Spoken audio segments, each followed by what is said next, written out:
one. Welcome in, everybody, to Fan2Fan Detroit. I am your host, Andrew Norris. This is producer Parker, Double P, with me here. What's going on, my man? How you doing?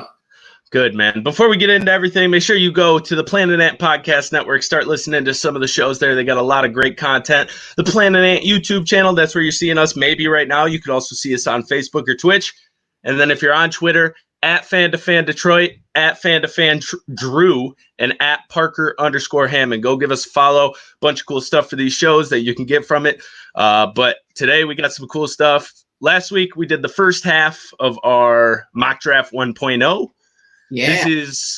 This week we have mock draft 1.0, 2.0, part 2, whatever you want to call it. Pick 17 through 32, and also the Lions' 35th pick. Parker, we got a lot more to get to, so we should probably just kind of... Let's dive in, baby. Let's do a little recap real quick.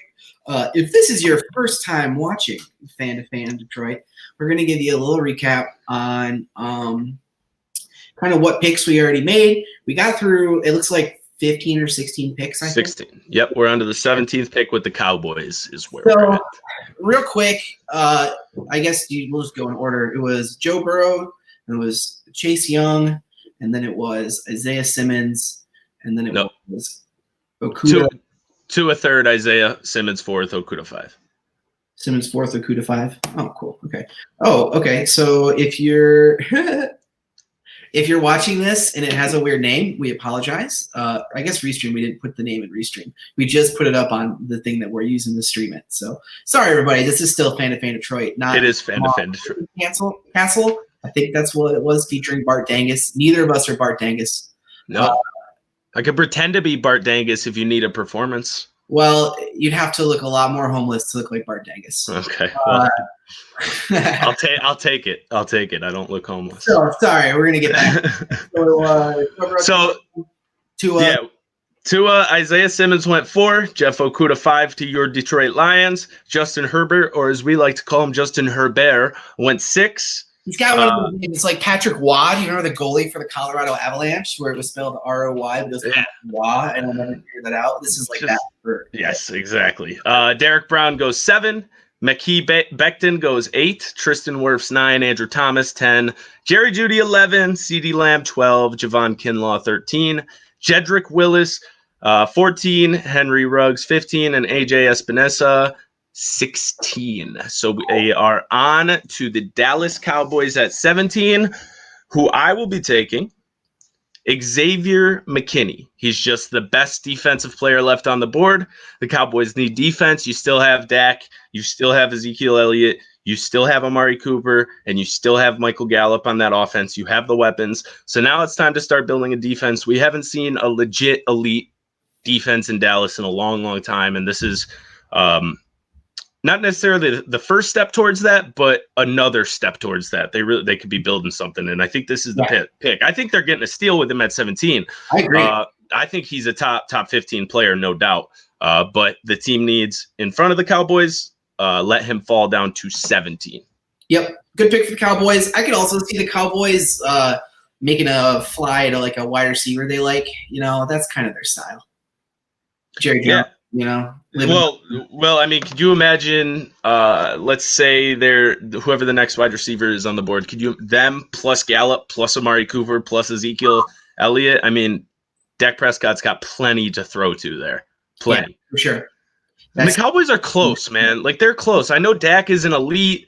Like there's a lot of little things they have to fix, but they're not far. And especially if Dak can find, we've been waiting for him to prove he's a franchise quarterback forever, but they're not far from being a real championship contender, especially with those pieces they already have set on offense. The thing about the Cowboys though is it's felt like they've been pretty close for a few years now, and it just hasn't really worked out. And I know that like a lot of those key defenders and offensive linemen have been hurt, and Jason Garrett, I don't know. Does anybody feel like they have a really good handle on how good or bad of a coach Jason Garrett is? I know I don't. Who knows? I think that's just because he's average to like slightly below average.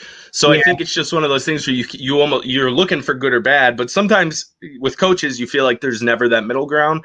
Jason Garrett is that middle ground, in my opinion. So the line for being a starting coach in the NFL, can we rename it the Jason Garrett line? You got to be better than Jason Garrett to Cool. That's cool. There we go. The Jason Garrett line. Next on the clock, we have the Miami Dolphins. The pick is from Pittsburgh. Yep. And that's you. I like the Dolphins can go probably two places. If they love Jonathan Taylor, I think that Jonathan Taylor would be like a reach pick for them. That makes sense. But the big theme for this draft for you and I is offensive linemen. Get offensive linemen. There's a bunch of them in this draft, and they're all good. And so because of that, I'm taking Josh Jones, left tackle out of Houston, where they desperately need a left tackle, amongst other things. I think that they have a good coaching setup there. They've got some talent. I think they're going to be a competitive team this year, and Josh Jones is going to be a big part of that for their line. Well, we've stuck to kind of a script with this draft where teams with young quarterbacks go get your offensive tackles, protect the blind side, and get them set up. Again, I said it 5 times on the last show. Get them set up for the next 10 years. You need them healthy. You need them productive. The best way to do that is to have good offensive tackles. Offensive linemen are really expensive in the open market. I mean, if you want to buy one, I mean, we saw it with Big V. I mean, it's the second most expensive position in football right now behind quarterback. Yeah, for sure. So Oakland Raiders. And this pick is, I believe, part of the Khalil Mack trade. This is from Chicago. They get the Raiders better than expected last year, but still a ton of holes to patch. They could go linebacker, wide receiver, anywhere in the secondary. But I think they're going to go here with a pick for the future and not a pick necessarily for 10 years. Remember, Gruden's on a contract from now until forever. So he's got plenty of time. Yeah, 10-year, $100 million. So I think they shake the board up a little bit, and it's time for quarterback Jordan Love out of Utah State. Talked about him a little bit last week. I threw out that Patty Mahomes player comparison, which I know, first of all, 2 things with this. One, you're going to get 100 Patty Mahomes comparisons over the next 5 years. Everybody with a big arm is Patty Mahomes. And 2, the risk in this is super high. He has accuracy problems. He has instinct problems, but he's got the arm of a star. If you want to be more fair with the comparison and not as crazy, a Josh Allen comparison is probably a little bit better. He can still make a ton of crazy throws. We haven't seen any no-look stuff from him yet, but I don't think that's all that important. But the back foot power, 50 yards down the field, throw it off balance, little sidearm, Matthew Stafford, Patty Mahomes style throw. He's there, and he can do it. And Derek Carr isn't the guy. Derek Carr is not the guy. We figured that out. We thought for 1 year, maybe Derek Carr was the guy, and he was awesome for that year. And since then, we've figured it out. He's good. He'd be the best backup in football, or he would be like the 23rd best starter. I think, 23rd best starter I like is kind of where Derek Carr is. He could be in the top 20 on the top end. I think I feel like Derek Carr, kind of like Sam Darnold, has had kind of a tough career. Derek Carr, kind of like Sam Darnold, where things haven't really gone. There have been moments where he's looked really good, and then, the Raiders didn't have any receivers last year. I mean, really. Yeah. Darren Waller ended up being pretty good, and that was nice for them, but, Well, I just think John Gruden has made quite a few moves that say, we're not going to force this. We're not going to rush this. We're going to make this happen right. They get the picks from the Bears in the Khalil Mack trade. They obviously messed up with the Antonio Brown trade last year, but outside of that, you're really building towards the future. And if you can get your franchise quarterback with the 19th pick in the draft, you got to do it.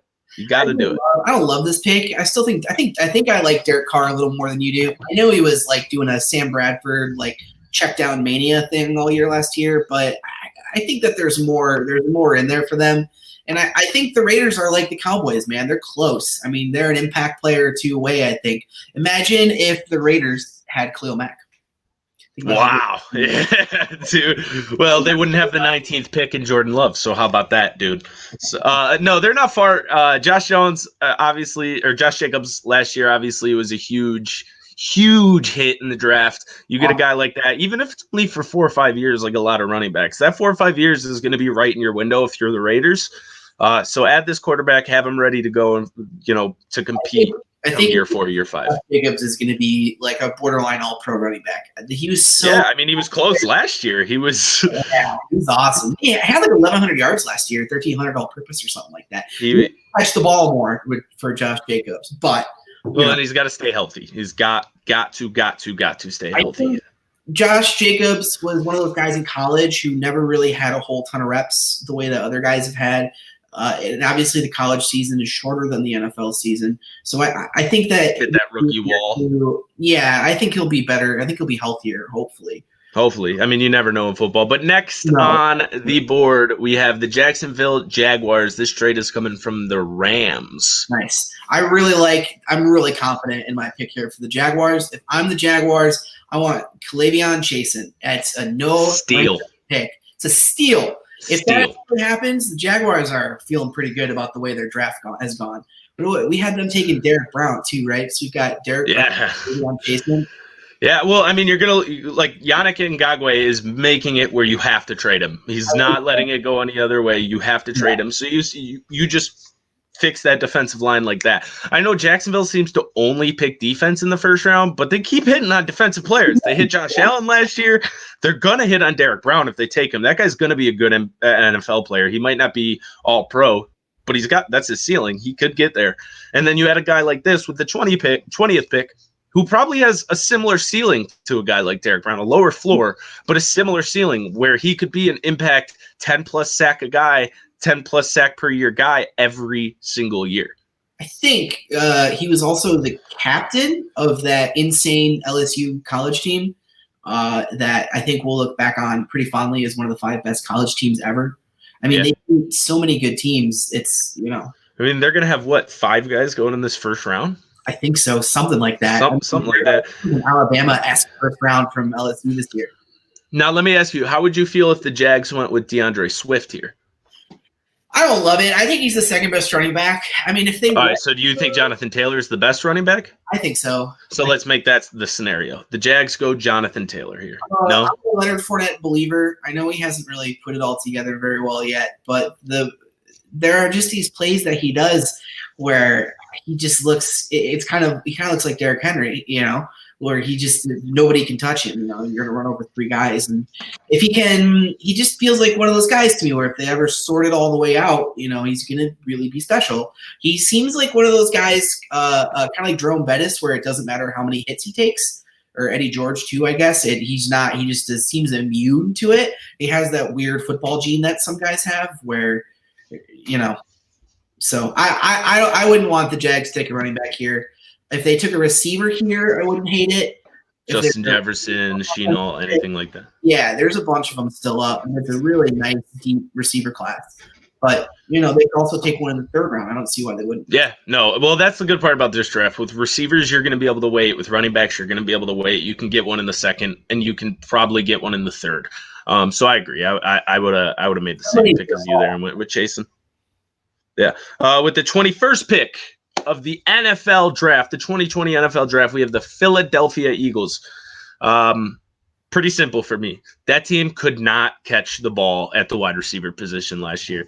They had the least amount of receiving yards in the NFC from their wide receivers, and they didn't have a wide receiver in their top 3 of receptions or total yards, which is just unacceptable, especially when you have a quarterback with the talent of a Carson Wentz. You got to get him. You got to get him some pieces. So I'm going wide receiver, LSU, Justin Jefferson to the Philadelphia Eagles.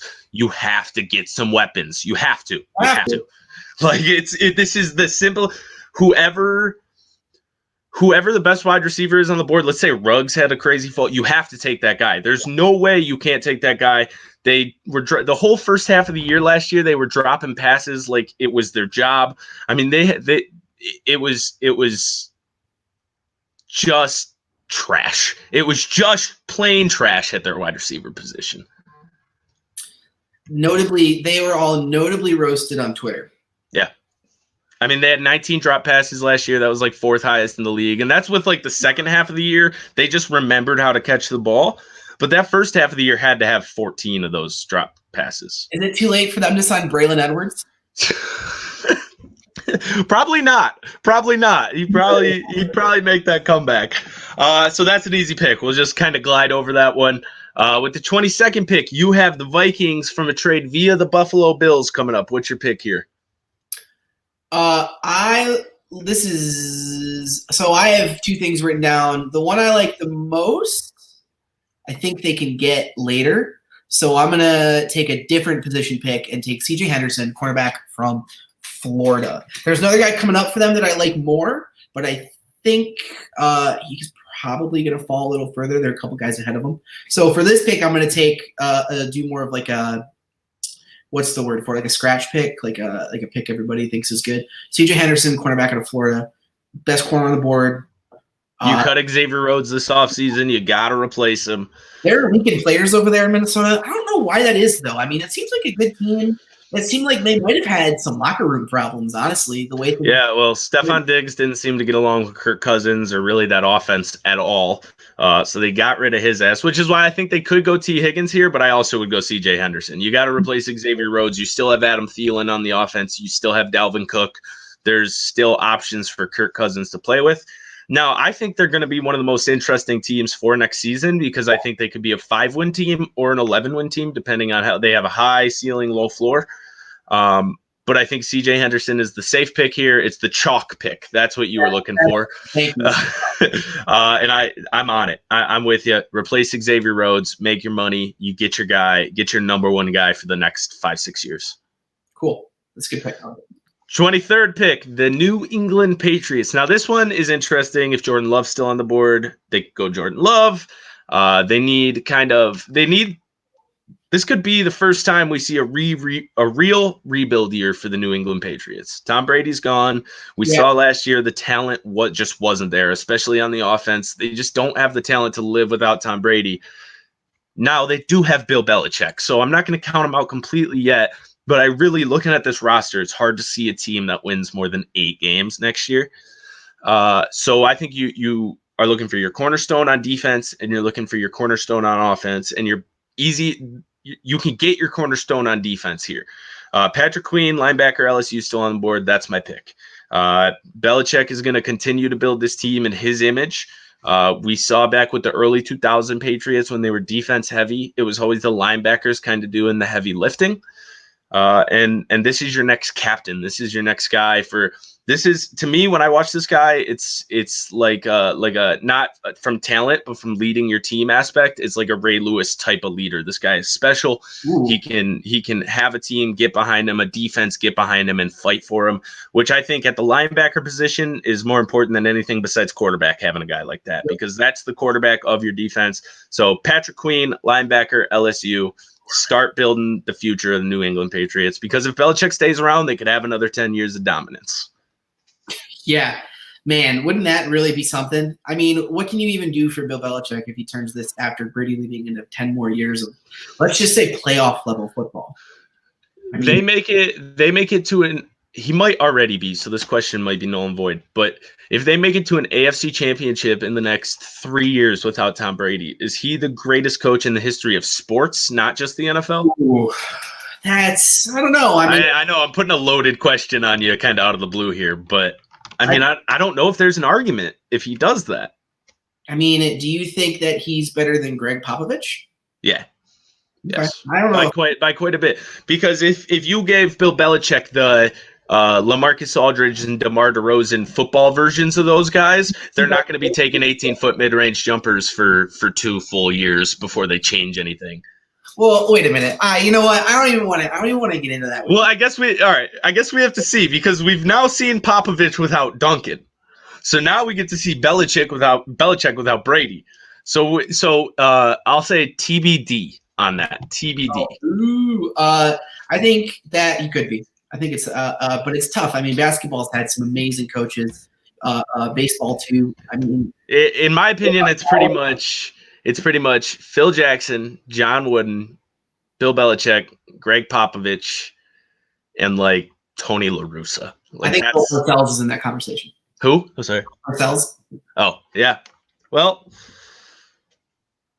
I already think he's the greatest coach of all time. So there's no point for me to make here. All right. The next on the board, we are on to the Minnesota Vikings with their natural pick at 25. I think you skipped the Saints. Oh, you're right. I'm sorry. We're on to the Saints at 24. That's you. I'm taking Kenneth Murray, linebacker out of Oklahoma. I also think that, and I know you disagree with me on this, I think it's an interesting potential landing place for Jordan Love as well. Certainly one that would be really good for his long-term development, which I think is not always something that people take stock of in the NFL.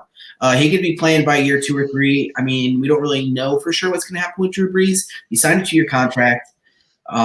Isn't it like $20 million or $25 million a year? It's like a 2-year, $50 million contract. Yeah, it's with a little bit of a discount on there. No, I like I mean, he's like 41 now or 42 or something.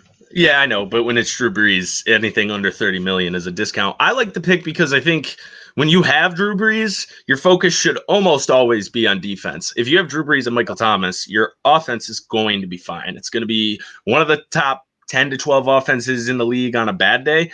So I love the pick. Again, I think you can kind of take that next step with the defense and turn it from a good defense to an elite defense.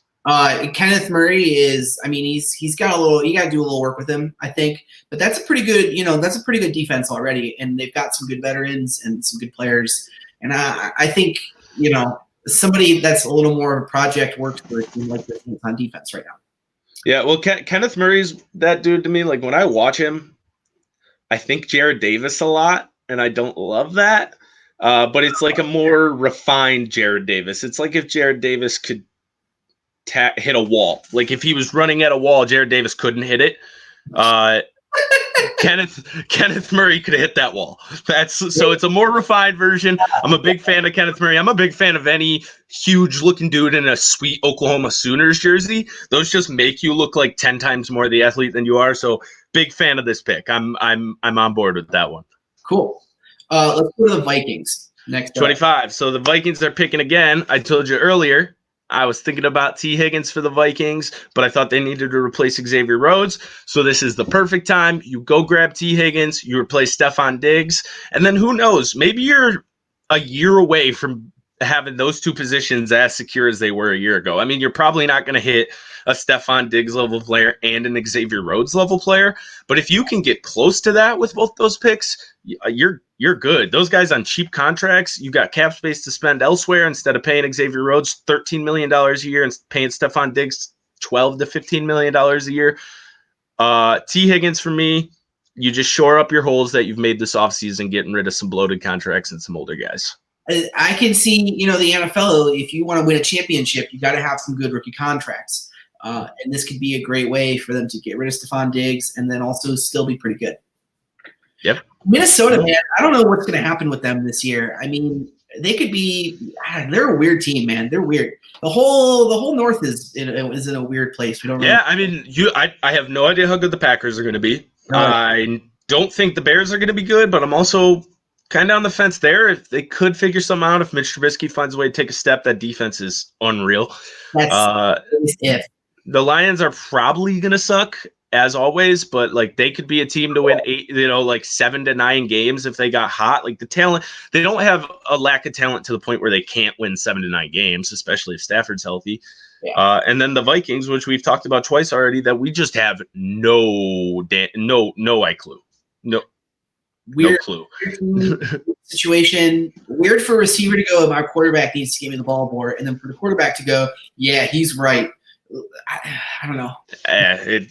Minnesota, I think it might be a little fall apart year for them, which I'm cool with, by the way. Let them fall apart. Find out Kirk Cousins isn't good. We know that. Okay.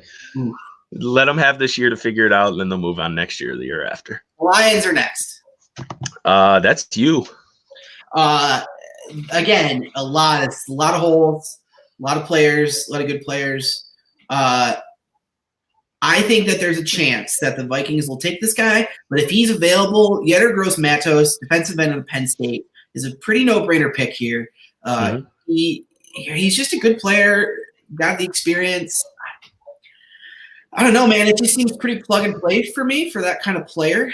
You need that guy opposite of Trey Flowers. You need somebody opposite of Trey Flowers, whether it's him, whether it's Julian Okwara, whoever you get. You got to get an end here who can go perform his rookie year if you want to compete. And that's what this front office and this coaching staff is trying to do. They're trying to compete next year. And to do that, you need a guy like this to hit and get 7 or 8 sacks in his rookie year and show that he's got a chance to be a Pro Bowl level player or a defensive rookie of the year type player. And I know you had the 5th pick, and you hopefully got that guy with the 5th pick, but you're the Detroit Lions. You won 3 games last year. You haven't won a playoff game since the 90s. Hit it again. Yep. Hit it again. Hit it again. 26th pick. Hit it again. You turn Gross Matos. Easy pick. Either him, Julian Okwara. You get somebody opposite Trey Flowers. All of a sudden, you have I wouldn't say lethal defensive line, but a very good defensive line. Certainly a competent one. Yeah. Yeah. At least with some depth, which they did not have the previous last year and even the year before. They had no depth on that D line, which is what we need. If you're a Lions coach, you should take away is we need backups. I know everybody does. That's not like a transcendent brain idea, but I don't know. There's this like all sorts of weird stats about playing on turf. And as you can see from below, we got Ford Field right there. That's turf. People fall on that and hurt themselves. So yeah, or they get turf. You know what I still don't understand, a little bit off topic here? What the hell is turf toe? I used to from playing soccer, I kind of know. I'll read you a definition. How about that? Yes, please, because I need it. Because every time I see turf toe, I'm like, this guy's just being a wuss. What is he doing? Definition of turf toe is that it is a sprain of the main joint of the big toe. It happens when the toe is forcibly bent up into hyperextension, such as when pushing off into a sprint and having the toe get stuck flat on the ground. So do people get turf toe on regular grass? Not as much. Okay. All right. Well, anyways, now I'm more educated now than I was when the show started. Underneath the turf, then there's like a thin layer of turf and then cement. And I know that we used to play soccer on a lot of football fields, and it was always it was always a little dangerous, especially if you get those little rubber beads in there. I don't think Ford Field has those. I'd imagine they have a slightly higher in turf, but it's cement that's below it. I mean, we used to see it all the time with big guys. They just, and especially with an injury where you're pushing off, you need that leverage. You need to, what do they call it? Pad level, all that stuff. You need it all. Well, so, I mean, I'm more of a Julian Okwara type guy, 110% all the time. So I was more of a turf burn than a turf toe kind of guy. But speaking of Julian Okwara, the Seattle Seahawks are up with the 27th pick. They had the failed Ezekiel Ansah experiment last year. So again, we're going to go D lineman, Julian Okwara, Notre Dame, easy pick for me. Easy pick, replace Ziggy. Who knows what's going on with that guy? Can't stay healthy. He had the opportunity and the potential to be one of the best D linemen in football. And it's not necessarily his fault. Injuries, freak injuries, weird things happen. But you got to replace him. Julian Okwara, Notre Dame. And on top of that, you really have to make up for last year's draft. You had one player in DK Metcalf last year for the Seahawks out of their draft class that got real meaningful playing time. And that's how they built the Legion of Boom and how they built those early 2010 or mid 2010 Seahawks teams was hitting in the late rounds, being good enough in the early rounds, but through the draft, not through free agency. And I think this is a pick where they can really kind of get back on that track instead of being like last year where it was just a mess. Yeah, another team that does that really well, the Saints. The Saints are monsters at those 3rd, 4th, 5th round picks. Yep, and that's why you see these teams that have been successful for a decade plus. Those mid-round picks, be good enough on the early round picks, but kill those mid-round picks. You ready for a stat that's going to blow your mind? A Seattle Seahawks stat. Pete Carroll has been the coach of the Seahawks longer than he was at USC. Wow. Yeah. Okay, that is interesting. Kind of a weird. I don't know what that's for, but there you go. I wonder how much more time he's got there. If let's say they win 9 games next year, is he gone? No, there's no way. Well, it's kind of like the NBA thing. In the NBA, you always hear their voice doesn't carry in the locker room anymore. This team, it's not like this team has been bad, and I still think Pete Carroll's a good coach. And it's not a dragster style decline, but you're still on a decline and have been for 4 or 5 years now. So he's either got to get that turned around, or I think his voice isn't resonating as much with those players. They were like a half a yard away from beating the 49ers this year. Half a yard though. Yeah, I know, but I'm saying almost only counts in horseshoes and hand grenades. From what I heard. I just think that they're close to falling off the cliff. And when they do fall off the cliff, you got to get a new voice in there. Not because Pete Carroll's incompetent or anything, but just because it'll be time for somebody new. Sure, maybe. All right, the Ravens. It's like a top 5 NFL coach. I think that was true 5 years ago. Ravens, 28th pick. That's on you. The Ravens, historically a team that's won through defense, and their defense looks frightening this year, as does their offense. They're championship contenders. So if not the favorite. Let's go with a pick that you know is going to work, and that's going to be a big white guy out of Wisconsin. Zach Bond, linebacker. Give me all the farm boys. Bring them in. They're big. If there's anything that screams work ethic to me, it's linebacker, Wisconsin, white skin. Like that. If I know anything about Zach Bond, it's that he's a sneaky athletic freak. He gives 110% on every play, and he is a leader. Okay, those are the 3 ways to describe. Yes, exactly. Zach Bond, good pick here to a Ravens team that has something like 11 Pro Bowlers returning to their roster. With the $40 million worth of cap space that they added guys with over the last couple weeks, and now you add a potential like top tier linebacker, team's winning the title next year. If Lamar Jackson is anything, that team's Super Bowl champions next year. I would really like that team in the second round to take a receiver as well. If you can get another young cool receiver next to Hollywood Brown, that would be a big push for that team. Big guy. Yeah. Yes, exactly. I mean, if you had, let's just say you had Danny Amendola over in Baltimore, that's like a perfect fit. Like that style of guy, sneaky athletic, 110% all the time, is a great leader for his team. But yeah, that's Zach Bond to me. It's a luxury pick, as will any pick for the Ravens will be right now, but I think it's the right luxury pick. There's some rumors floating around that the Lions are in talks for Wes Welker. Julian Edelman. So let me clear this up. Before it's 2010 again. Let me clear this up before we get too far into this. So Bill Simmons went on Colin Cowherd's show and brought this up, said that he heard this was happening. And then about a day later, he came back out and said, sorry guys, I saw a tweet that turned out to be a joke.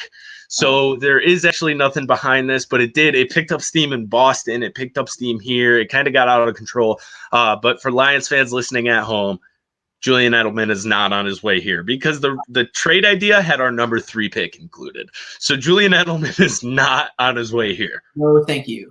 Yes. So we're on to the Titans. So this for me, this was a hard one.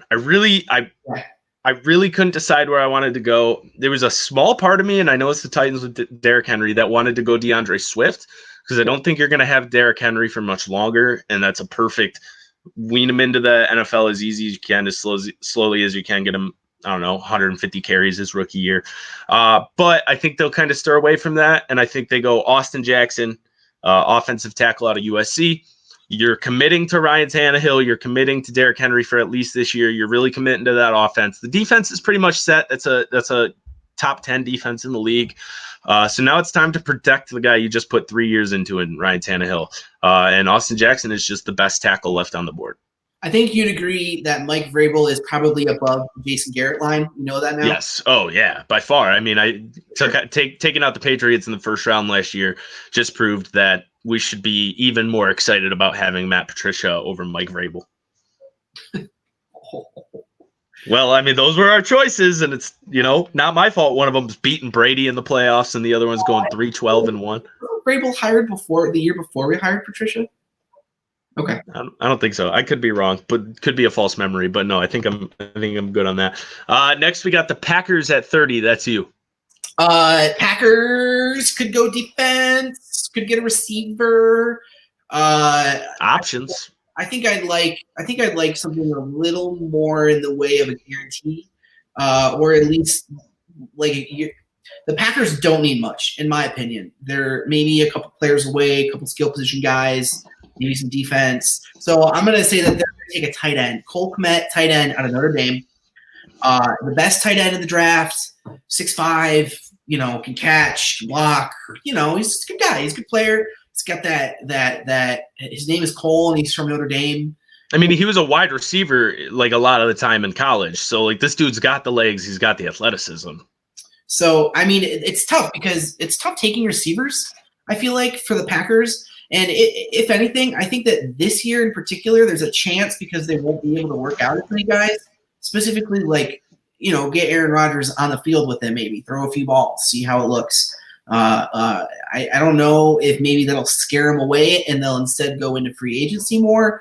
But, I mean, they just had a hell of a time finding guys that Aaron Rodgers wants to throw to. Yeah, well, I mean, last year was impossible with the injuries, everything that's gone on. Aaron Rodgers tends to hate his receivers, which I think drives him out of town. Aaron Rodgers regressed a little bit last year. There's need for offensive skill positions. We saw it all year last year, and that team was still scary good. So you get a guy like this, or any of the wide receivers still left on the board, but I do like this pick because it's a big body that really is more of a natural wide receiver. What was that? I don't really love any of the receivers still on the board. Yeah, that's exactly where I'm at. I don't love Laviska Shenault. I don't love Jalen Reagor as much. But what I do know is that this city, people listening in this city, are gonna love this pick. The Packers going tight end in the first round. Oh, dude, you couldn't mess up more if you were the Packers to most of the people in this city. So people here will love it. People in Green Bay, I think, would like it. But you need offensive skill pieces. Period. You got Aaron Jones at running back, so focus on wide receiver, tight end. And if you can get a tight end that could possibly be in that Travis Kelce, George Kittle level of guys where they're huge, they're running 4 or 5 40s and just athletic monsters, then that's what you got to do. You got to get a big body for him to throw to. I wish I could. I wanted to pull up Komet's 40. I just can't. I mean, it was like 4.6 or something. I thought it was huge. Yeah, he's a fast dude at 6'5". Also, side note, I hope he sucks if the Packers take him. Now on to the 31st pick of the first round. We're getting to the end here. The San Francisco 49ers, same sentiment as earlier, luxury pick. They need a safety, they need a cornerback. But I think they go Grant Delpit, safety out of LSU. You have a guy with great leadership qualities. Problem with Grant Delpit is the floor is very low. The floor, he's got instincts, but he lacks deep ball instincts. Anything shorter than the deep ball, he's great. He's on it. But when it comes to the deep ball, he really has trouble. And as we saw last year in the Super Bowl, the Niners need guys to cover the deep ball. But I still think Grant Delpit, because how high that ceiling is, it's the ceiling of a top 10 pick. He could end up being the best safety in this class. I think that's where you have to go. If you can add a top 10 level guy to a team that was in the Super Bowl last year and maybe the best team or second best team in football, you got to do it. Robert Saleh is pretty good. I imagine he'll be able to teach that guy a few things. Yeah, but I agree for the 49ers. Are the 49ers going to be in the Super Bowl again this year? Probably. No, I don't think you can do it 2 years in a row with a quarterback that's Jimmy Garoppolo. I just don't think he's good at it. I think that in the history of the league over the last 15 years, it really doesn't matter. I don't think it doesn't matter if they're getting paid $8 million a year on a rookie contract. It matters when they're at $30 million a year. I think Jimmy Garoppolo is fine. So you think that defense can be as good next year as it was this year? I mean, I don't necessarily see why it couldn't. They have taken with the first pick they had at 15 or at yeah, I guess if you're adding they're adding somebody. I don't know. I can't find it. Norris, and they're adding or Kinlaw and then this guy. I think that they're going to be really good. I don't think they're done. I think that they're well coached. I think that they've just got all the pieces. Everything's there. They're kind of doing that like Eagles. No, I agree with all that. I still think they're going to be a really good team. I just don't think Jimmy Garoppolo can win 2 playoff games back to back again. Again, he's done it once. I don't think he can do it again. I disagree. Next up, Kansas City Chiefs. And for me, with the Kansas City Chiefs, the answer is like whoever the best defensive player available is. Whoever that guy is, most talent on the board. People will tell you that you shouldn't draft on position. You should draft on talent level, whoever you think the most best player available. And I think that's what the Chiefs are going to do. Whoever it is, could be whoever falls to them. Could be Kurt Murray, could be Ross Blacklock, could be, if Grant Delpit falls, Bryce Hall, any of these guys, Julian Okwara, whoever falls to them, whoever's there, that's their guy. I don't disagree. Let me clarify that. I agree with this 100%. That's the right thing to do. However, I'd be taking DeAndre Swift. If I have a chance to add a top running back to Patty Mahomes and Tyreek Hill, I have to do it. I have to add that. I got a chance. First of all, without a top running back, you have a chance at one of the best offenses ever, as they did 2 years ago, as they would have done last year if Patty Mahomes wasn't hurt, and as they'll probably do next year. But you add that guy, you probably have the best offense ever, like right away. What if you got Kareem Hunt from a couple years ago back? Like same style player, same productivity, all that. You can't stop that team. There is no scheme. There is no style. There's no way to stop that team. But I do like your pick or your idea of a pick because I would. If I was the GM of the Chiefs, I'd probably eventually talk myself into best defensive player because that's probably best for the team. But right now, sitting here, I want to go DeAndre Swift with that team because it could be so fun. Back in the third round and probably get 85% of the production that you get from a Jonathan Taylor or a DeAndre Swift. And I don't know if that's necessarily the case for like a. But that's 85% if you hit like big time and hit like an Alvin Kamara style, which maybe there's one a year in between rounds 3 and 5. Sure. But like the Chiefs are another one of those teams that is just kind of in a luxury situation. They're in the third round and they draft like a Jordan Howard type player. I mean, I could see that being just fine. Yeah, for sure. No, and again, the most logical thing to do is to go with the best defensive player available. My heart and fandom tells me DeAndre Swift would be freaking amazing. That'd be fun. It would be fun. It'd be great for television. Chiefs games are must-watch TV. That's just fun. That's just some fun. I know. How are they going to be like Super Bowl contenders for the next 15 years every year? Yeah, they're going to. They're pretty much no matter what, right? Just as long as you have Patty Mahomes. Yeah. They're kind of going to be, I think, sort of like the Packers are, where they're kind of the gatekeeper team every year. Where if you're an elite team, you have to go through this team. And if there is no elite team, they're the elite team that year. I love that. I think that's perfect. At least 5 years, right? We're going to be talking about the Chiefs in the Super Bowl for at least 5 years. And that's like the bare minimum. Unless Andy Reid chokes on a turkey leg or something, But even then, you're going to replace him with a guy who knows how to handle Patty Mahomes. Andy Reid's not going to retire and just leave Patty Mahomes with nothing. Like they'll get a guy who knows how to handle him. Yeah. But yeah, the Chiefs, that's my Super Bowl pick again next year. So we have one more pick. We're going to do this one a little bit different. I want you to lay out your scenario. I will lay out my scenario, and then we'll go. But we're skipping forward 2 picks to the Detroit Lions at 35. So far we have taken Jeff Okudah with the Lions and Yetur Gross-Matos. Why don't you talk about what you want for their pick first? So I am in a whole plug-in mood with the Detroit Lions, and you've done that with the first 2 picks. You got your secondary a little bit taken care of. So now it's time to go over to the offensive line, and I'm going to go Cesar Ruiz out of Michigan. You got to replace Graham Glasgow. Why not do it with another guard out of Michigan? It's a guy who the one problem is, it's either him or Frank Ragnow that are going to be playing center, or one of them is going to be playing center, one of them is going to be playing guard. Both of their natural positions are more center.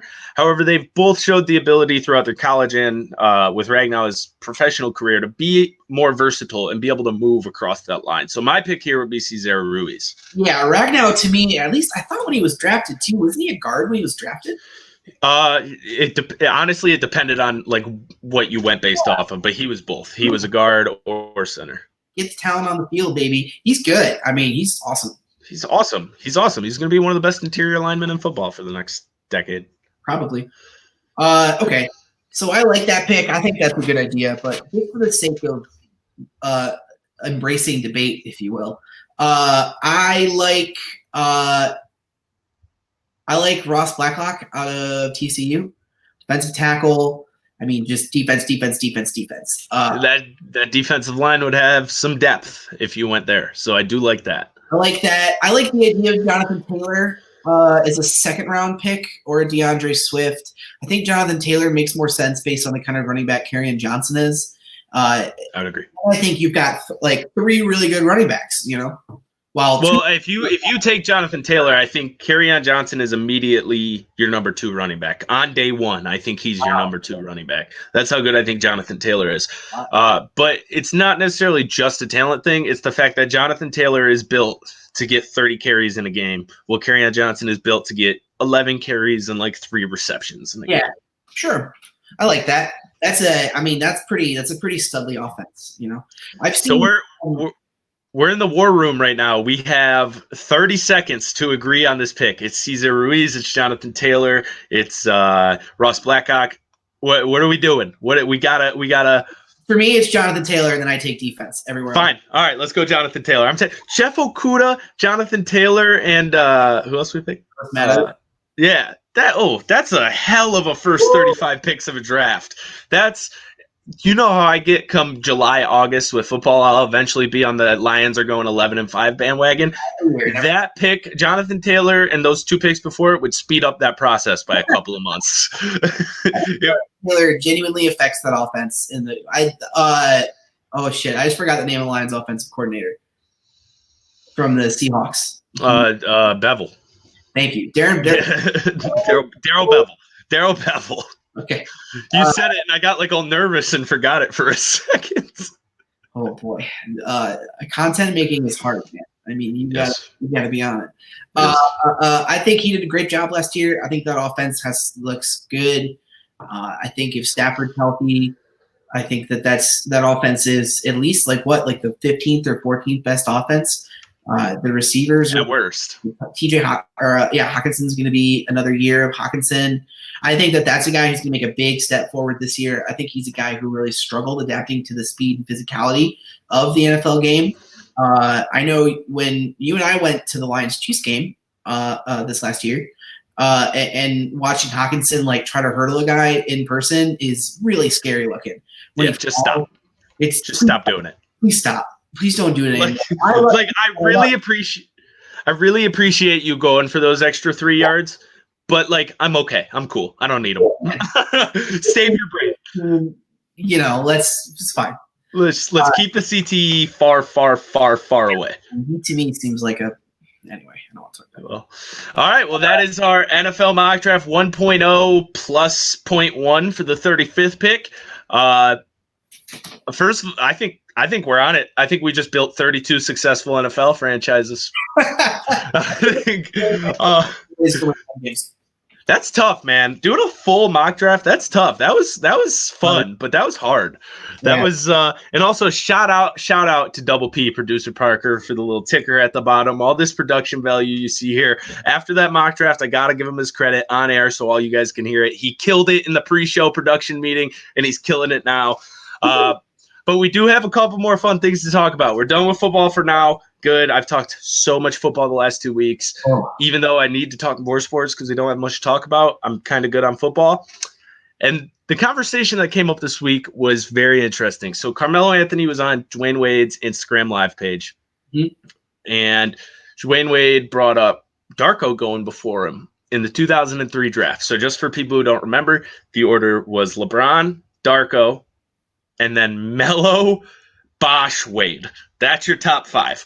So you have 4 Hall of Famers and Darko Milicic. So you have 4 Hall of Famers and the equivalent of if you put me on a basketball court. But the question basically for me, man, good defense. You're gonna lock them down. Yeah. Well, just a little fun fact for people who don't know, and if you're ever bored on Google, just Google Chad Ford's Darko Milicic ESPN scouting report. The first sentence of that scouting report is the European LeBron James. That's the first sentence. I read that 5 years ago. I went back and read it. It broke my heart in half. But anyways, so they're talking. It's Wade. It's Melo. They're talking on his Instagram live. And Wade brings up Darko and says, what do you think about the guy going before you, going before me? Melo didn't even know who he was, which I think was probably fake, but he hooed him. What about Darko? Who? Which is, the ultimate form of disrespect. And Wade asked him pretty much, how many rings do you think you would have won? And Melo said at least 2 to 3. At least 2 to 3. So you got to remember, if they draft Melo, this is before they got Sheed. You still have young Tayshaun. So that's what I want you to think about. Big Ben came out recently and said he's not sure if they would have won any rings. Most basically because the chemistry on that team was so important. Melo wanted to play right away. Melo wanted the offense to run through him right away. And that wouldn't have worked here. And that wouldn't have worked with that team, which is definitely true. It wouldn't have worked with that team. How many rings do you think they would have won, Parker? At least 2. I mean, Yeah. I think 2. I think 3. I'm going to change that. I think 3. So that team was the best team in basketball for 5 years. Everything stays the same besides the Sheed trade. And you decide, even though we discussed this, we're not 100% sure you would play Melo at the 4 in 2003 or 2004. But everything else stays the same. So you have Tayshaun and Melo playing the 3-4. That's so you're confident that that's as good. Remember, this team was winning with keeping teams under 70 points. Mm-hmm. You're as confident that that's as good as with Rasheed, who's really good at offense, was still an 18, 19 point per year player the year they won the title. Melo, I think his rookie year was a 21 point per game guy. So you add the offense of Melo, subtract the defense and some of the offense of Rasheed. Do you still think that team can win 2-3? Yeah. I think that even if we don't get Sheed, we've got some money. You add another role player.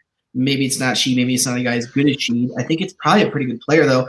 I mean, that team was deep. It was solid. The thing about Melo being drafted into Detroit is I actually think that would have been a way better move for him in his career. Dude, he would right now. He'd be a top 20 player of all time. Yeah. If he came here and won 2 rings, he'd be a top 20 player of all time right now. Yeah. He's an A1 scorer. He can be the best player on a title team. He never really played anywhere where George Karl is a pretty good coach, but I don't think that George Karl probably had the level of authority to make Melo play defense. I think they all just didn't like Karl enough to listen to him to that length for a guy like Melo. But I think it's different in that locker room. Ben Wallace, Chauncey, Rip, Tayshaun. If Carmelo's not playing defense, Carmelo's not going to play. And even if he's not, he doesn't have to be great. He just has to be league average. And the offensive, just his playmaking and his shooting and his, he's 6'9" or whatever. I mean, he's a big 3. He's a mismatch problem. Who do you guard Tayshaun with? Who you guard Carmelo with, and then who you guard Tayshaun with? Who you guard Rip with? The Rip's 6'7". Rip's everywhere. Rip's running around. You got to have a guy who can play really good perimeter defense on Rip. And that leaves somebody's going to be open. And I know you pulled off Ben Wallace and then you let Ben Wallace dunk the ball or whatever. But those 2004 centers weren't coming off Ben Wallace to be able to – they couldn't guard the perimeter. They couldn't even guard the mid-range back then. And, your bench is – your 6th guy is Mehmet Okur, right? Yeah, well, he's on the bench. Yeah, I think kind of a player lost to a generation probably would have been better today. Well, and so I'm looking at the trade right now, and basically you gave up 2 first-round picks and role pieces. You probably can still go get Rasheed. Because you got to remember, it didn't take a whole ton to get Rasheed. Rasheed was a problem child, just like almost everybody else on that team. He was a problem child who got it together when he got here.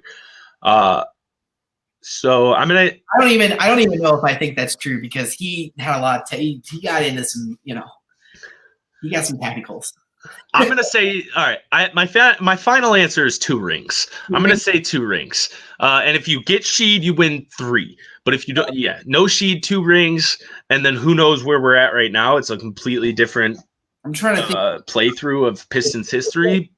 If they get Raja Bell off the back end of that, maybe to play instead of Sheed, and he's their 3rd guard, maybe, is that better? I don't know. I don't know who else would have been available, but if you get a 3rd guard level player, later, I think that era's right. I think because you were giving up Lindsey Hunter in the deal, so you do have to replace that. Yeah, the team is still, if Tayshaun can still turn into a all NBA level guy, then that team's still winning some titles. That's okay. When we started this discussion, we've been talking about it for 2 days now. When we started this discussion, I was in the 0 rings camp. When we started this show, I was in the 0 rings camp. And then it just kind of hit me that I think we'd win 2 rings. Might be a little homerism, but it's there. I think 2 rings. Carmelo is, I think, become historically underrated because he's been playing in teams and because he chased the money with the Knicks and because of the way the back 2 seasons of his career went. But that dude's a fucking baller. And also just look up, if you ever are wondering why Carmelo chased the money, just look up Carmelo's childhood. Everything will be answered for you. That dude has my full support on everything financial he wants to do. Go to the Knicks, go wherever you got to go to the Thunder, get your money. get your money. And now he's performing in Portland up until the hiatus that we're on now. So I don't want to shit on Melo for taking the money. That's not what I believe. But you got to get yours because there's no one's going to give it to you, especially in that situation. Like if the owners can underpay you, they're going to underpay you. You have to you have to do that. So I agree. That made me sad. Yeah, I know, dude. Just thinking about the fact that you want to know something else that'll kind of make you sad as my hair gets all crazy here? Right.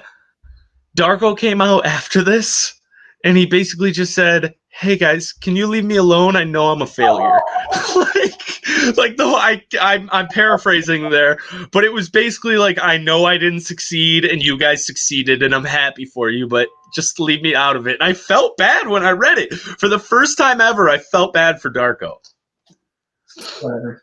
Speaking of NBA, we just found out that Kobe Bryant, Kevin Garnett, and Tim Duncan will be inducted into this year's NBA Hall of Fame class. Obviously, it's been a strange year for basketball with the coronavirus and all that, but the strangeness started for basketball about a month and a half, 2 months before all this when we lost Kobe Bryant. For me, that's somebody who, and kids who grew up with me and people from my generation, it was really one of our supermen, or he was one of our superheroes. There was nothing that could stop the guy. Even me, who I'm a Kobe fan, but I'm not a Kobe stan.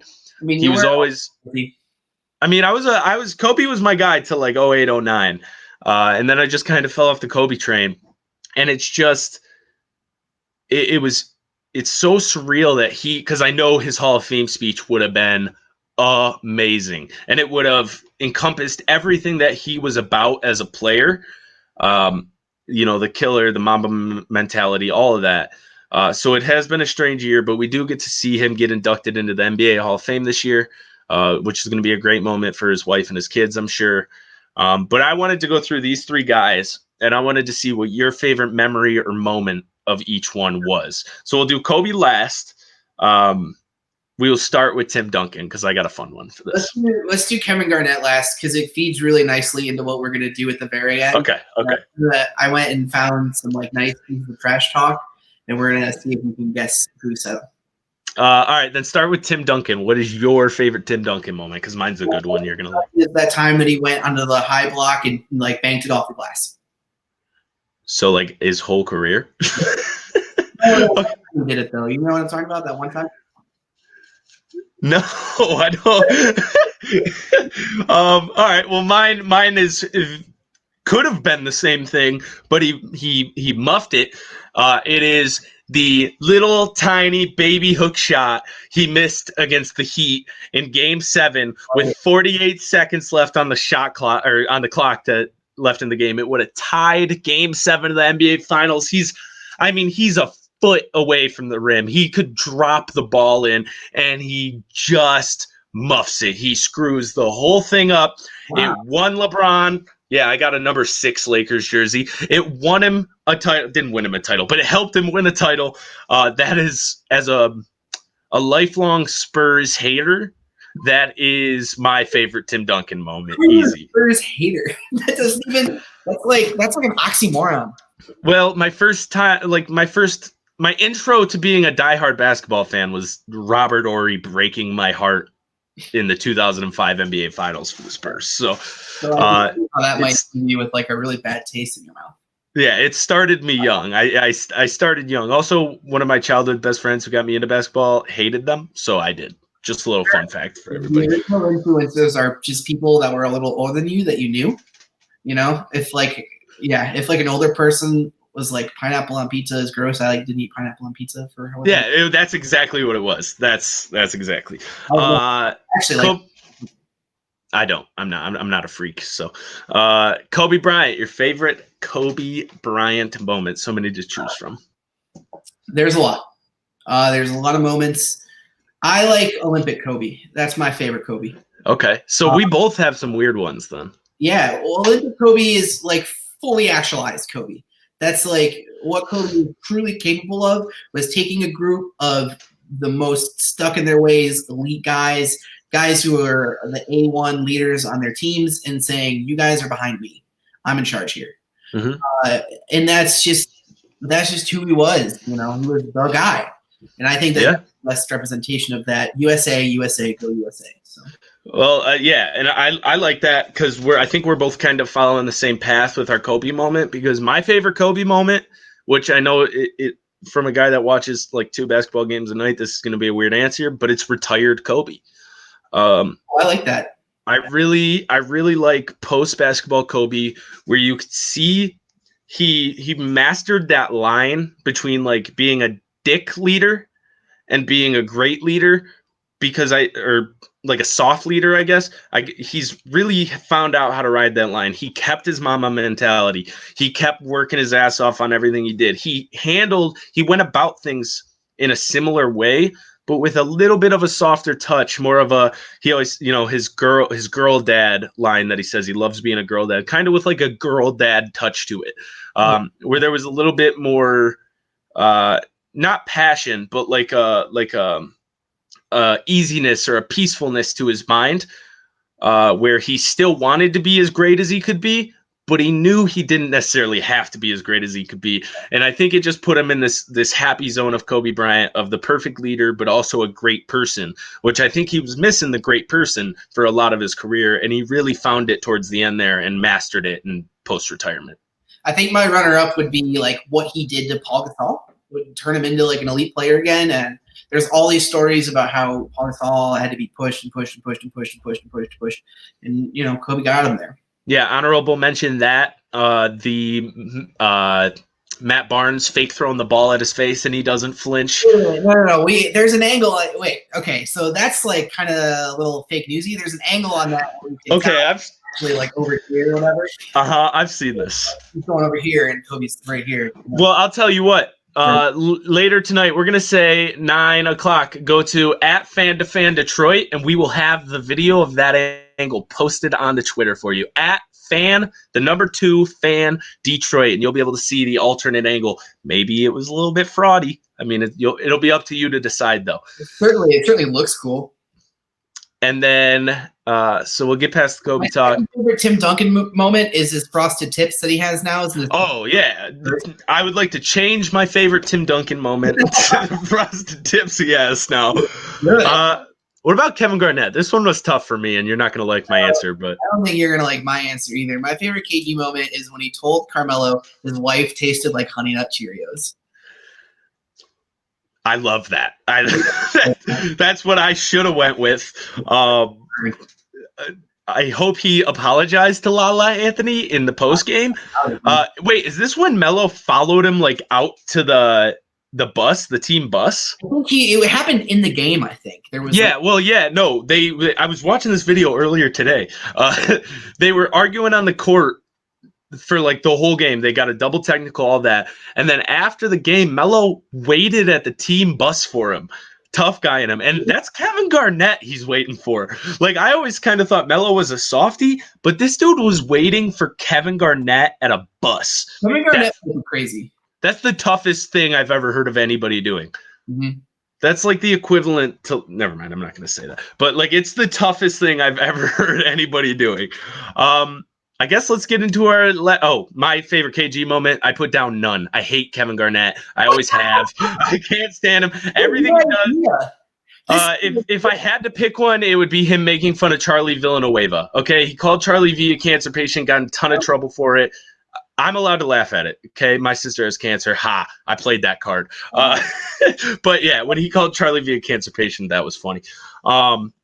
Let's get into it. Let's get into your little game you got set up here. Explain it to everybody. I've got a couple pieces of trash talk here, various forms of trash talk, basketball players specifically. Good. Basketball is kind of the sport where you hear and see the most because of how close you are on the court, and because the players are mic'd up, because there's cameras all along the outside.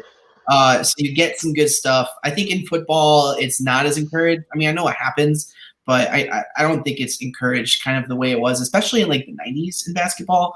I mean, there's all sorts of stuff with like Allen Iverson that you couldn't do today. So I'm going to read you a few quotes, and then we'll see if you can guess any of them. I'm going to be so bad at this, but let's give it a shot. There's some good ones in here. There's some good ones, I think. Are most of them recent at least? Or like this century? Yeah. No. Okay.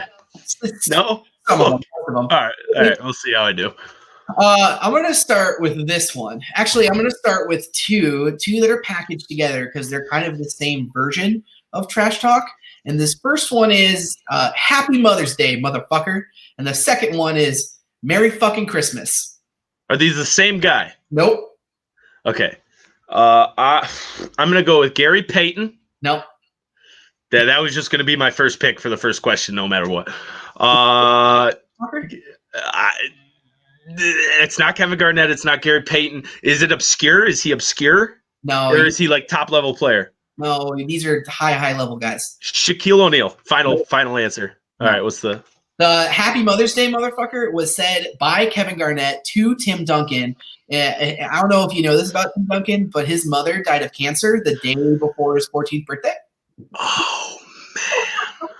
That's great. And the second one was Larry Bird on Christmas back in the – I was surprised that you didn't know that one. I knew that one. It just – when I get trivia going, my brain freaks out. So Larry Bird, historic trash talker. There's all sorts of great Larry Bird stuff where he's like, I'm going to stand right here and I'm going to shoot and I'm going to score. And then that's what happens. And then he does it, yeah. Okay, those are pretty good. I like those. We got about half hour left, so we got a couple things we can do here. This one, I'm going to put a disclaimer on and just remind everybody that's not me saying this. It says, shoot it, you fucking midget. Okay, so we need a center. He's talking to – no, not a center. We need a small forward talking to Muggsy Bogues. It's to Muggsy Bogues. This ended Muggsy Bogues' career in his own words. Michael Jordan. Yeah. Jordan. I knew that one. Okay, I knew that one. Wide open, and he just bricked the shit out of it. And Muggsy Bogues says that ruined his career. And that's crazy to me. Yeah, that's the softest shit I've ever heard in my life. You got to be able to handle that trash talk.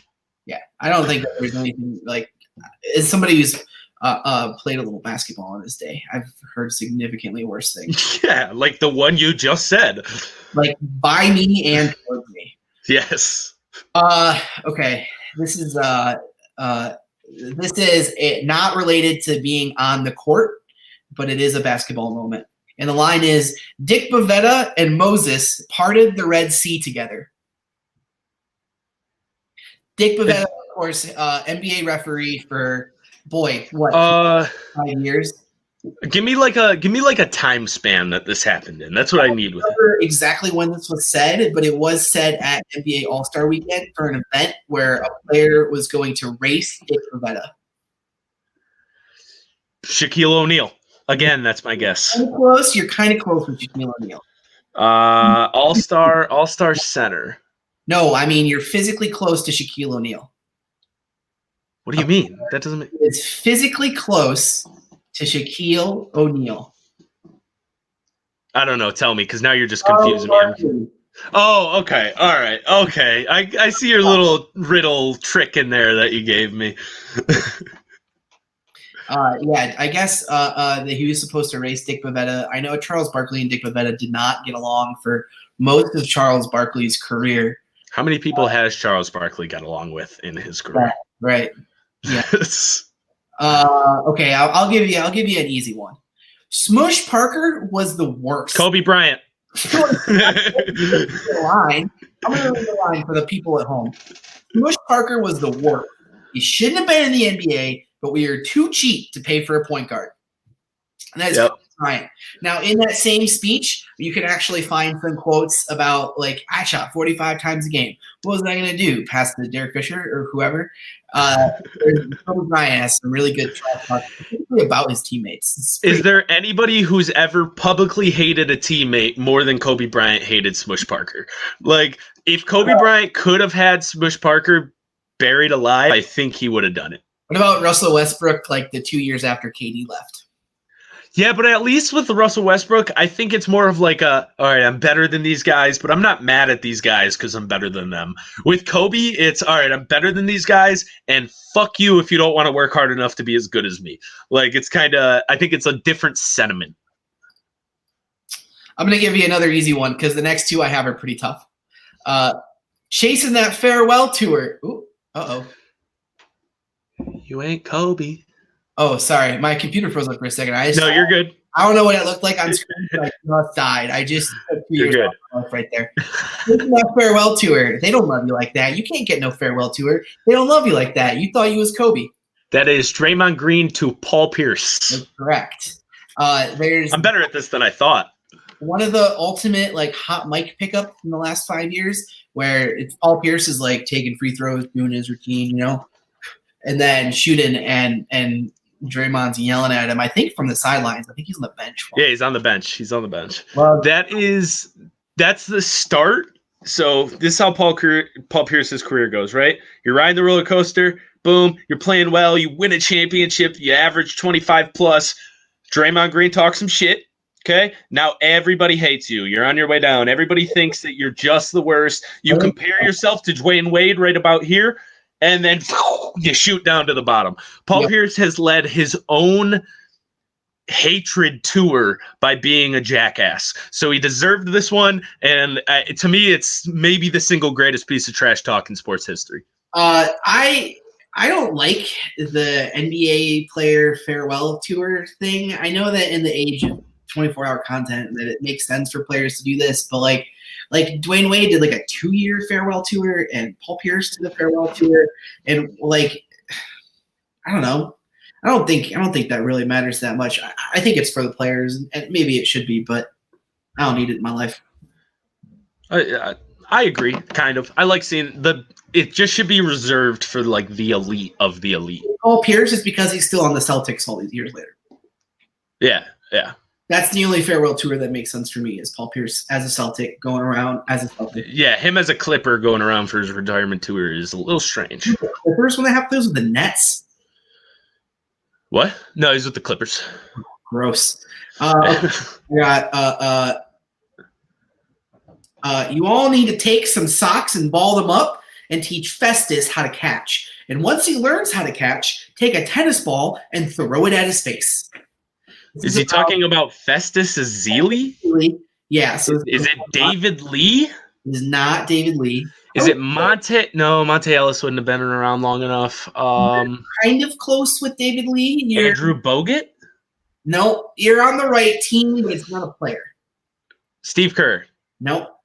Give me one more try. Steve Nash? No. Let me give you a hint. It's not Draymond, but it's almost Draymond.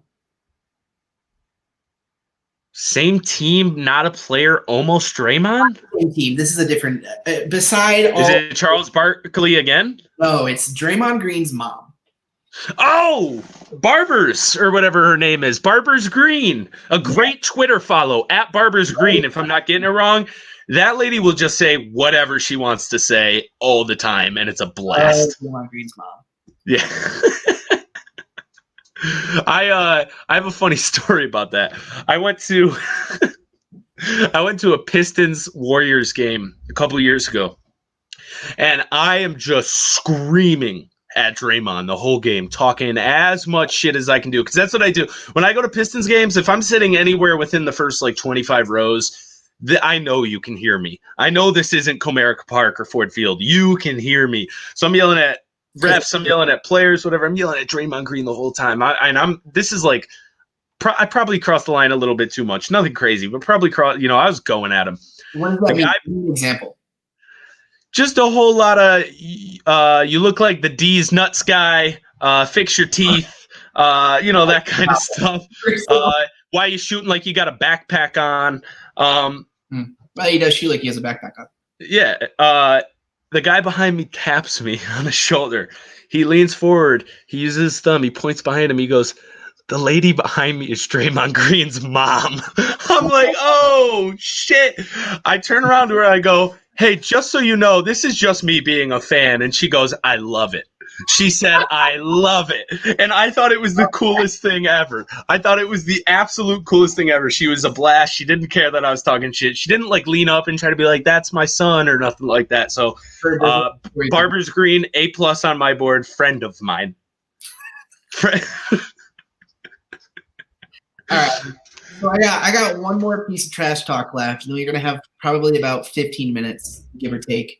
Do you want to talk a little like Pistons? Yeah. So, Actually, baseball. You want to talk about the Tigers? hit your trash talk, and then I want to kind of catch everybody up on what professional sports leagues are doing or what their ideas are to continue play. Nice. I like that. Okay. So this last piece, tell me if you recognize it. It's kind of a famous piece. There's actually two parts to it. I'm going to read you the paragraph, and then I'm going to read you the follow-up, what the person said after this person said that thing. Well, I fool around sometimes. I do. When a girl seduces me and tells me all of these hot stories and dirty things and tells me how much she wants to suck on me and takes my shoes off and licks my feet and touches me. When I'm in a limousine, she takes all of her clothes off. The limo driver said, "What is going on?" And she started sucking on me on the way to Mr. Kuhn's house. And I thank her. I thank her for making me feel good. And the follow-up is, sir, the question was, is this your handwriting? Dennis Rodman. No, come on. You know this. This is very famous. I have no idea what this is. I have no clue what this is. This is Donald Sterling. Oh, okay. I think it's just that it was your voice. Like, it was your voice pretending to be the racist 90-year-old man who lost his team, which got me trash talk. But still, yeah, still trash talk. Yeah, that one flew over my head, but I'm here now. I don't even know what to comment on that one. That's just old white people being old white people. You know, that's from his deposition, and it's full of some excellent gems. Donald Sterling, I mean, world piece of shit. I just want to say, side note on that. So this was basically Adam Silver's first month as commissioner of the NBA, and he handled this so perfectly. He gets rid of Donald Sterling. You get Bauer, the Microsoft guy. Yeah, whatever.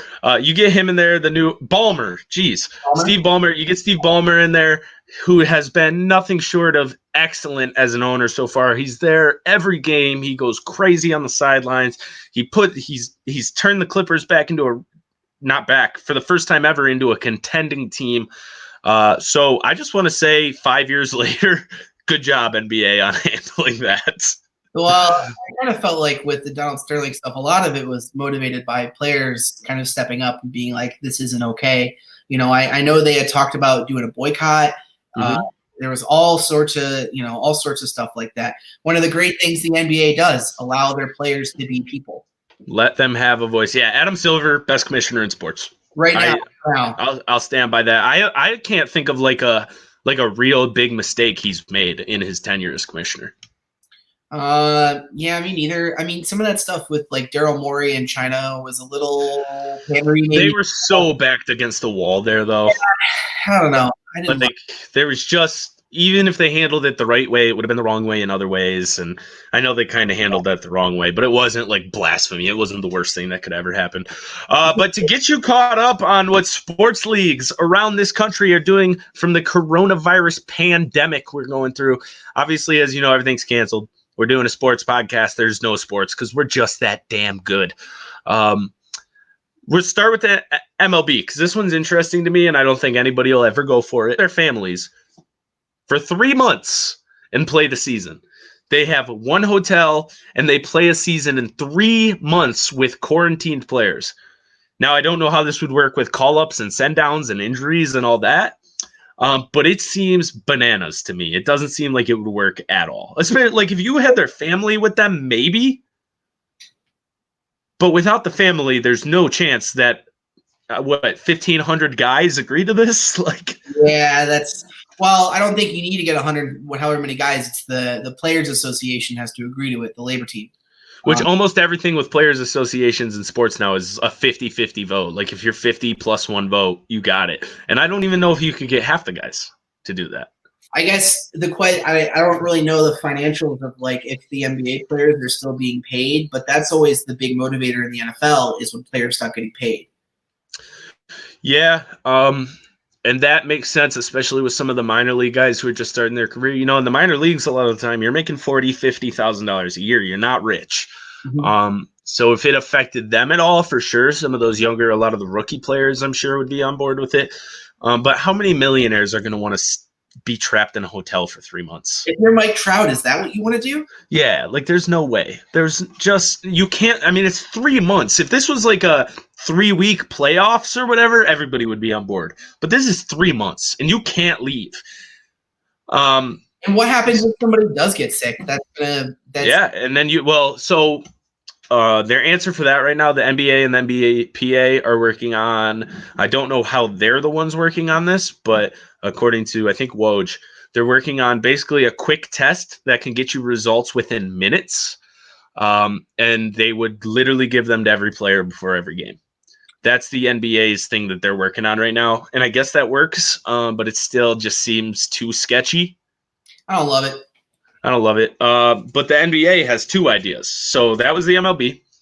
The NBA has 2 ideas.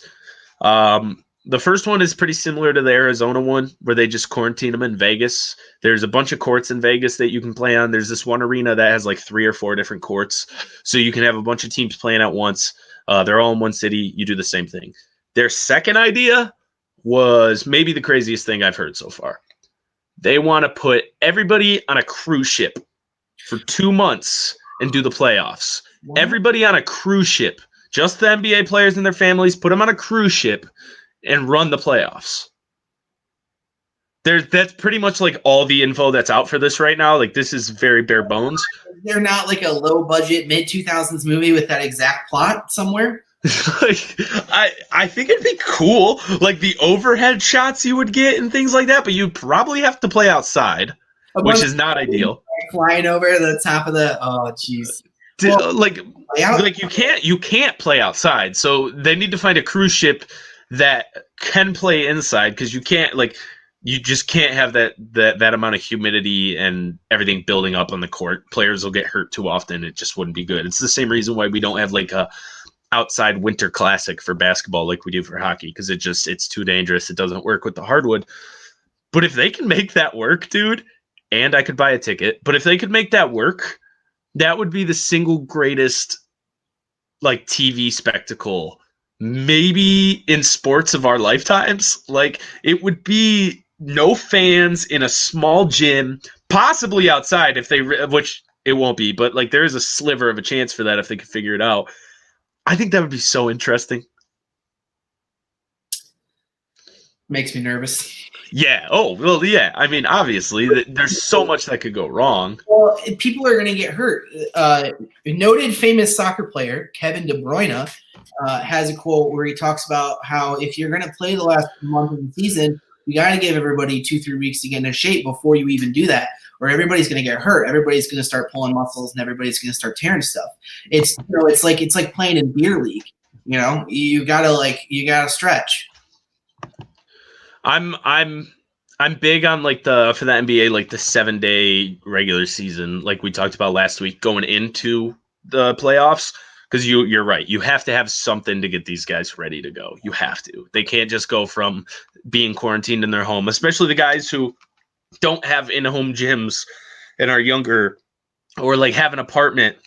Those guys are doing the same thing we're doing. They're sitting at home doing nothing for weeks at a time right now because there is nothing to do. I mean, I'm sure they're still working out and they have like workout equipment at home, but it's not the same thing as the facilities they get at their billion-dollar company that they work for.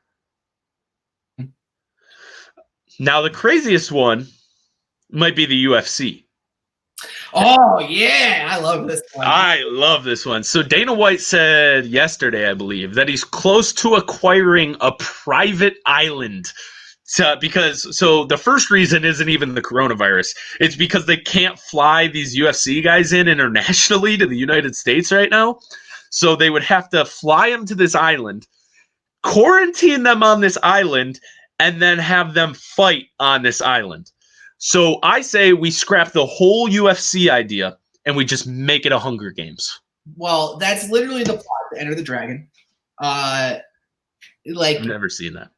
Well, it's a classic, and people at home will know what I'm talking about. It literally is the plot of a couple of different action movies, honestly. And I'm sure that I'm going to look back on this and feel so stupid. I don't think that's a bad idea. I don't either. Like 5 guys with them, and you can get in there with like 20 people maybe, and it's international waters, and I don't know. I mean, Well, and on top of that, I'm sorry, I don't think there's a lot of UFC guys like social distancing anyways. So I think they're pretty much just all doing UFC stuff, which is, all the time. Like my gut would tell me there's not a whole lot of social distancing going on with those guys. They're not too worried about it. So I think that they'd be okay with it. And again, the camera shots, if you could do it on like an outside like octagon in the middle of an island, and then you pan up and it's like octagon, island, ocean, and it's just sweet. That'd be so sweet, dude. I'd love to ask like a UFC guy how they would feel about that, whether they would be in favor of that. Is being outdoors affect UFC fights? I don't know. Does the wind, if the wind is going 17 miles per hour northwest, do you have to adjust the angle of your jab? I genuinely have no idea. I don't think so. I'm not a boxing guy. I'd watch that. I don't care. Yeah, I'm there. I'm watching like old MLS games, like. But every day that goes by that we're not getting like even like close to an answer about when any of these are coming back, like a real answer, the less optimistic I am. And I really, really don't want to lose this basketball season more than any of the other sports. This season has, for the first time in a decade, we have 5 teams that, can really compete for it and go for it.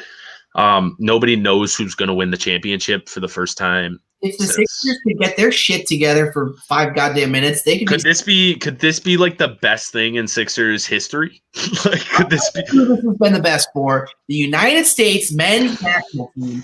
All of their adductors are torn in half, and all of these great young soccer players are coming back at full strength, and we needed it so badly. I mean, all of them. They're all fucking hurt. All of them. Dude, I just want to say, it took us an hour 26 for our first soccer reference this time. I saw the moment and I seized it. So. I just think we need to like get that earlier in the show because we're trying to get those 10 soccer fans we talked about. I need that around minute 35 next week. Okay. At some point, we'll do a more soccer. I think it'd be better just to do a more soccer specific. Yeah. Oh yeah. We'll do a full soccer here soon when there's actual sports and actual things to talk about. Anything else you want to talk about, P? No, man. No. No, dude. Well, today we finished our mock draft, talked some Kobe, Duncan, Kevin Garnett. When sports are coming back, none of us know. I don't think we're going to know for a while, so get comfy. Buy yourself a PlayStation 4, go play some NBA 2K, get a handle. Or if you like Parker, get a PS3, go play some NCAA Football 14 because, crazy. I literally was doing that last night. Yeah, well, trust me, dude. There's been since I stopped living with you, there's been about 15 different occasions where I go, damn, I wish I had Parker's PlayStation 3. There's only been like 8 occasions where I was like, damn, I miss living with Parker, but 15 different occasions.